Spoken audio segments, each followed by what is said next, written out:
اب نوٹ کر لیجئے، یہ کتابیں اگر آپ پڑھنا چاہیں تو کتاب الملاحم میں پڑھیے۔ بدترین عذاب عربوں پر آیا کھڑا ہے، سروں پر تنا ہوا ہے، بدترین۔ ایسی جنگ ہونی ہے الملحمۃ العظمی، جس کو کہ میں بھی آپ کے گواہی پیش کر دوں گا، جسے کہا گیا ہے دی لاسٹ کروسیڈ۔ بش نے بھی کروسیڈ کا لفظ بول دیا تھا، پھر واپس لیا اس نے۔ نکل جاتی ہے جس کے منہ سے سچی بات مستی میں، فقیہ مصلحت بھی سے اور ہندے بادہ خار اچھا، کروسیڈ کہہ کر پھر واپس لیا۔ یہ کروسیڈ،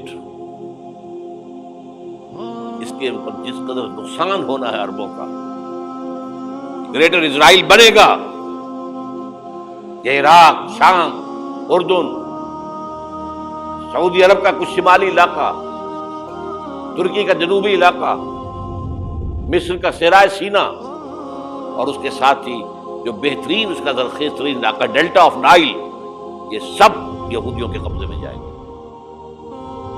اس کو حدیث میں کہا گیا الملحمۃ العظمی۔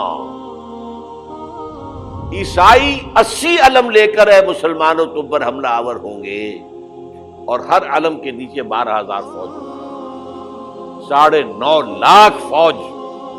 یہ نیٹو کی تیاری کس کے لیے ہو رہی ہے؟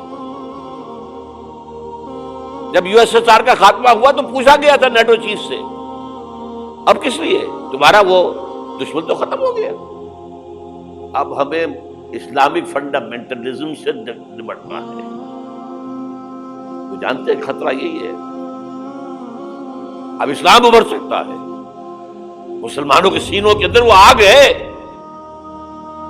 اوپر خاکستر آ گیا ہے، تم پہ اٹھانا بیٹھنا، یہ اندر تو انگارہ ہے، اوپر سے راکھ ہے، اسے دھوکہ نہ کھا جانا ان کے دلوں کے اندر۔ اور بش نے کہا تھا مسلمان چاہتے ہیں کہ ہسپانیہ سے لے کر انڈونیشیا تک نظام خلافت قائم کریں، اور میں حیران ہوا تھا کہ اس کمبخت کو ہسپانیہ کا خیال کیسے آ گیا؟ ہمیں تو کبھی آتا ہی نہیں، ہم تو بھول گئے، وہ تو 500 برس پرانی بات ہے جبکہ وہاں سے ہمیں نکال دیا گیا تھا۔ اگرچہ اقبال نے کہا تھا ہے ارض فلسطین پہ یہودی کا اگر حق، ہسپانیہ پر حق نہیں کیوں اہل عرب کا؟ ہسپانیہ میں تو 800 سال حکومت کی مسلمانوں نے، اور ابھی 500 برس سے گزرے ہیں نا۔ یہودی تو ارض مقدس سے 2000 سال نکالے گئے، انہیں لا کے آباد کیا گیا، عربوں کے سینے میں خنجر پھونک دیا گیا۔ وہ چھوٹا سا ملک جو چاہتا کرتا، کوئی پوچھنے والا نہیں۔ امریکہ جیسے اپنے بیٹے کی حفاظت کرے ویسے کرتا ہے اس کی۔ اور حضور نے فرمایا ہے وہ جنگ جب ہوگی تو ایک باپ کے اگر 100 بیٹے ہوں گے تو 99 ختم ہو جائیں گے، ایک بچے گا۔ یہ حدیث ہے، حدیث ہے صحیح۔ اور آپ نے فرمایا ویل للعرب من شر قد اقترب، عربوں کے لیے ہلاکت ہے، عربوں کے لیے بربادی ہے اس شر سے جو قریب آ چکی ہے۔ اور آج جس طرح انہوں نے ان کی تہذیب کو اختیار کر لیا، دبئی جا کر دیکھیے، بدترین مغربی معاشرہ جو ہے وہ دبئی کے اندر ہم نے قائم کر کے دکھا دیا۔ اب سعودی عرب اس راستے پر بڑھ رہا ہے۔ اور اس کے بعد نمبر 2 پر جو ہے ہم پاکستانی ہیں، لیکن میں اس کے وہ پہلی بات جو کہہ رہا ہوں وہ تو یقینی ہے، اس میں تو احادیث صحیحہ موجود ہے۔ اگرچہ اس کے بعد پانسا پلٹے گا، پھر حضرت مہدی کا ظہور ہوگا، حضرت عیسیٰ کا نزول ہوگا، اور وہ گریٹر اسرائیل گریٹر گریو یارڈ بنے گا یہودیوں کا، ایک ایک یہودی قتل ہوگا اور دفن ہوگا۔ یہ بات میں ہونا ہے، میں پہلی بات میں فرض کر رہا ہوں۔ وہ پانسا پلٹے گا جب پلٹے گا، ابھی جو سامنے ہے وہ کیا ہے؟ اس ملحمۃ العظمی کہا حضور نے، جسے آرمگیڈون کہتے ہیں عیسائی۔ آرمگیڈون کی اگر کہیں جا کر آپ دیکھیں گے، آپ ڈکشنری میں مانی تو کیا لکھا ہے؟ A very big war which will be fought between the forces of evil and good before the end of this world. اس دنیا کے خاتمے سے پہلے خیر اور شر کی قوتوں کے درمیان بہت بڑی جنگ ہوگی۔ ارمجدون اسے کہتے ہیں عربی میں، اور آرمگیڈون اسے کہتے ہیں انگریزی کے اندر۔ اور یہ بائبل کی آخری کتاب کے اندر ہے، جو اس میں کہ مکاشفات یوحنا، ریولیشنز آف سینٹ جان. یہ تو میں کہہ رہا ہوں یقین کے ساتھ، اور زیادہ دور نہیں آیا چاہتا ہے. اس لیے کہ یہودیوں کا اور عیسائی جو کنزرویٹوز ہیں، نیو کنزرویٹوز، ان کا 5 نکاتی ایجنڈا ہے متفق علیہ، جس کے تحت یہ جنگ صلیبی شروع کی گئی ہے. وہ سن لیجئے آپ. آرمیگیڈون نمبر 1، گریٹر اسرائیل قائم ہو جانا اس کے نتیجے میں نمبر 2، مسجد اقصی اور قبۃ الصغریٰ کو گرانا نمبر 3، وہاں 3rd ٹیمپل، وہ مسجد جو حضرت سلیمان نے بنائی تھی 1000 قبل مسیح میں، پھر برباد کی تھی نبوکدنضر نے، دوبارہ بنائی گئی، پھر دوبارہ ختم ہوئی 70 عیسوی تک گری پڑی. ان کا خانہ کعبہ گرا ہوا ہے 70 عیسوی سے لے کر آج تک. ایک دیوار ہے ویلنگ وال، جہاں جاتے ہیں، روتے ہیں، پیٹتے ہیں، ماتم کرتے ہیں، وہاں وہ بنے گا 3rd ٹیمپل. اور نمبر 4، اس میں لا کر رکھا جائے گا تخت حضرت داؤد کا. یہ تخت کہاں ہے اس وقت؟ یہ لندن شریف کے اندر جو ان کی پارلیمنٹ کا جو چرچ ہے، ویسٹ منسٹر ایبے، اس میں رکھا ہوا ہے. ایک پتھر تھا جس پر بٹھا کر حضرت داؤد کی تاج پوشی ہوئی، پھر حضرت سلیمان کی ہوئی، پھر وہ پتھر رکھ دیا گیا جب حضرت سلیمان نے بنایا ہیکل مسجد اقصی، وہاں رہا وہ. ہر بادشاہ جو تھا یہودی اسی کے اوپر بٹھا کر اس کی تاج پوشی ہوتی تھی. سن 70 میں ٹائٹس نے گرایا اسے، ہیکل کو، وہ پتھر لے گیا، وہاں سے روم گیا، روم سے آئرلینڈ گیا، آئرلینڈ سے اسکاٹ لینڈ آیا، اسکاٹ لینڈ سے انگلینڈ آیا، اور اب وہ رکھا ہوا ہے 14ویں صدی عیسوی سے آج تک. وہ ویسٹ منسٹر ایبے میں رکھا ہوا، ایک کرسی کی سیٹ میں اسے بنا دیا گیا ہے تخت کی شکل. اب انگریزوں میں کوئی ملکہ ہو، کوئی بادشاہ ہو جس کی بھی تاج پوشی ہونی اس میں ہو، یہ لا کر رکھا جائے گا 3rd ٹیمپل. اور اس پر یہودیوں کے خیال کے مطابق ان کا مسیحا آئے گا جو مسیح دجال ہوگا. عیسائیوں کے خیال کے مطابق حضرت عیسیٰ آئیں گے، وہ ہمارا بھی خیال ہے حضرت عیسیٰ آئیں گے علیہ السلام.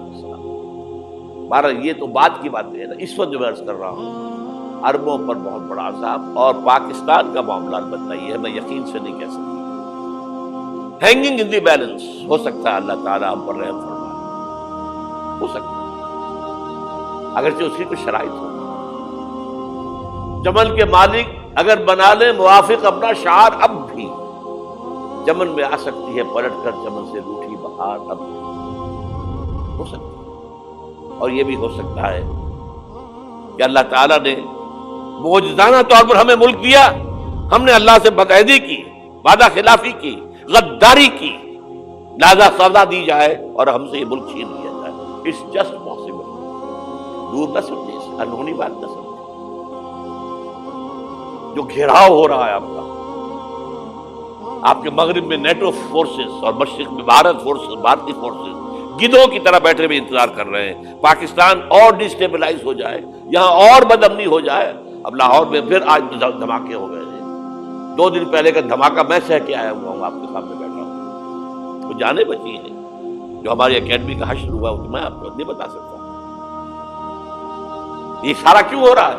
تاکہ یہاں بدامنی ہو جائے اور ہمیں جواز مل جائے.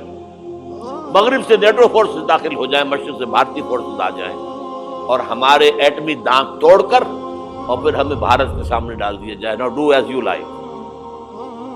یہ ان کا نقشہ ہے. ہوگا کیا وہ اللہ جانتا ہے، ہوگا وہ جو اللہ چاہے. لیکن اللہ کا چاہنا جو ہے وہ کس پر منحصر ہے؟ یہاں انقلاب برپا کرو، یہاں اسلام لاؤ. اگر دھندوں میں لگے رہو گے تو وہ خود بخود نہیں آ جائے گا انقلاب. صحابہ نے جانیں دی تھی، کتنی تکلیفیں اٹھائی تھی. 12 برس تک مکی دور کے اندر با نشہ درویشی در ساز و دمادم زن، جو پختہ شبی خدرا بر سلطنت جنگ زن. جو ہمیں طائف یاد ہے، جو حضرت عائشہ فرماتی ہیں کہ میں نے پوچھا تھا حضور سے کہ یوم احد سے زیادہ سختی بھی آپ پر کبھی آئی؟ یوم احد پر کیا ہوا تھا؟ تلوار کا وار پڑا تھا آپ کے چہرہ مبارک، یہ جو رخسار کی ہڈی ہے اس کے اندر وار گیا ہے، اوپر خود کی 2 کڑیاں تھیں وہ اس میں گھس گئیں، 2 دندان مبارک شہید ہوئے۔ وہ خود کی کڑیاں ایک صحابی نے اپنے دانتوں سے پکڑ کر کھینچنے کی کوشش کی، دانت نکل گئے، وہ نہیں نکلی، کیا جتن کر کے نکالی گئی ہوگی تو خون کا فوارہ آیا، اتنا خون گیا ہے کہ آپ بے ہوش ہو گئے، گر گئے، اور مشہور یہ ہو گیا کہ آپ کا انتقال ہو گیا، شہادت ہو گئی۔ یہ سیرت کبھی پڑھی ہے؟ حضرت عائشہ کے ہوش کا تو یہی دور تھا نا، یوم طائف میں جو آپ کی کیا تھی، بچی تھی، انہیں کیا پتا کیا ہو رہا ہے حضور کے ساتھ۔ 3 دن تک حضور مکے کی گلیاں اور وہاں کے اوباش لوگ پتھراؤ کر گئے تھے اس امید میں کہ شاید وہاں کا کوئی سردار ایمان لے آئے، تو یہاں تو ابو طالب بھی فوت ہو گئے، یہی دنیاوی سہارا تھا، خاندانی سہارا تھا ابو طالب کے ذریعے، اور گھر میں ایک دلجوئی کرنے والی رفیقہ حیات تھی، وہ بھی، ان کا بھی انتقال ہو گیا۔ آپ نے کہا یہ عام الحزن ہے، اب تو سب کو طے ہو گیا قریش کو کہ اب جیسے قتل کر دو، اسی لیے آپ گئے طائف، شاید وہاں کا کوئی بڑا سردار مانے، ایمان لے آئے مجھ پر، تو میں اپنا مرکز ادھر شفٹ کر دوں۔ تینوں سے ملے ہیں، تینوں نے وہ جواب دیے، نکل جاؤ یہاں سے، میں تمہارے ساتھ بات بھی کرنے کو تیار نہیں۔ اچھا، تمہارے سوا کوئی نہیں ملا تھا اللہ کو نبی بنا کر بھیجنے کے لیے؟ دیکھو جاؤ، میں بات نہیں کرنا چاہتا، ہو سکتا ہے میں بے عزتی کر بیٹھوں، واقعی تم اللہ کے نبی ہو تو میں مارا جاؤں گا، جاؤ جاؤ جاؤ۔ یہ سلوک محبت کے ساتھ، اور پھر چھوکروں کو، اسٹریٹ ارچنز جنہیں آپ کہتے ہیں، اشارہ کیا تھا، خبر لو ان کی، پتھراؤ ہو رہا ہے، ساتھ کوئی ہے ہی نہیں، ایک آدمی صرف، زید ابن حارثہ۔ اب سامنے سے پتھر آ رہے ہیں تو حضرت زید آگے آ جاتے ہیں، ڈھال بنتے ہیں، مجھے لگے پتھر حضور کو رہے، آپ پیچھے سے آ رہے ہیں، چاروں طرف سے تو ڈھال نہیں بن سکتا، جسم لہو لہا، خون جا کر جوتیوں میں جم گیا ہے، جوتی اتر نہیں دی، پھر وہاں سے واپسی پر دعا مانگی، اللہم الیک اشکو ضعف قوتی وقلت حیلتی وہوانی علی الناس، اے اللہ تیری جناب میں فریاد لے کر آیا ہوں اپنی قوت کی کمی کا، اپنے وسائل کی کمی کا، اور جو ذلت و خواری ہو رہی ہے لوگوں کے سامنے، الا ملتقرنی، مجھے کس کے حوالے کر دیا ہے، الا بعیدی یتجہمنی، یہ میرے اوپر ہجوم کر کے آ جائے، حملہ کرے، اور عدو من لگتا امرے، یہ دشمن کے حوالے میرا معاملہ کیا جو چاہے کرتے ہو۔ لیکن پھر ابدیت غالب آتی ہے، ان لم یکن علی غضبک فلا ابالی، اللہ اگر تو ناراض نہیں ہے تو مجھے کوئی پرواہ نہیں، سر تقدیم خم ہے جو مزاج یار میں آئے، مجھے اندیشہ یہ ہے کہ تو ناراض تو نہیں ہوگی۔ یہ تکلیفیں جھیلی ہیں، سینکڑوں صحابہ نے جانوں کا نذرانہ پیش کیا،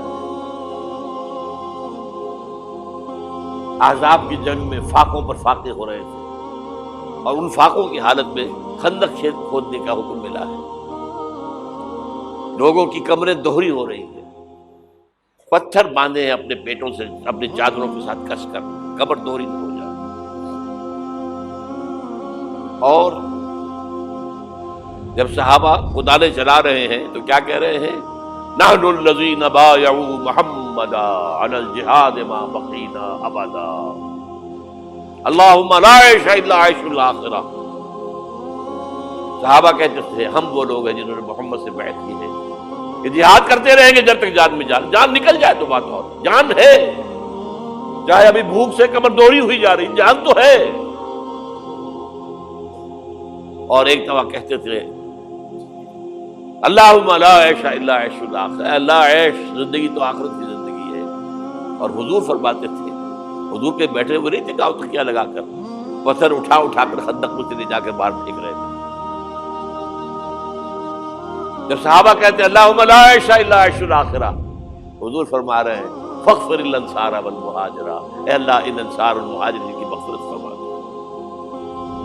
پھر حضور کی خدمت میں کچھ لوگ آئے، حضور اب یہ فاقہ ناقابل برداشت ہو گیا، دیکھیے ہم نے یہ پتھر باندھے ہوئے ہیں۔ حضور نے کرتا اٹھا کر دکھایا، وہاں 2 پتھر باندھے ہوئے۔ یہ ہے سیرت النبی۔ آپ کس چیز کو سیرت النبی سمجھتے ہیں؟ بہرحال اس موضوع پر میری ایک کتاب ہے منہج انقلاب نبوی، کہ انقلاب کیسے آیا تھا۔ اگر دل میں ذرا بھی آرزو پیدا ہو گئی ہو کہ اللہ قبول کر لے مجھے بھی، مجھے قبول کر لے اس کام کے لیے، تو وہ کتاب آپ کے لیے مست ہو، اس کا پڑھنا۔ هي الحلقات تحفظني بآيات من القرآن، هي الحلقات تملأني بحب المصطفى العدنان، هي الحلقات تحفظني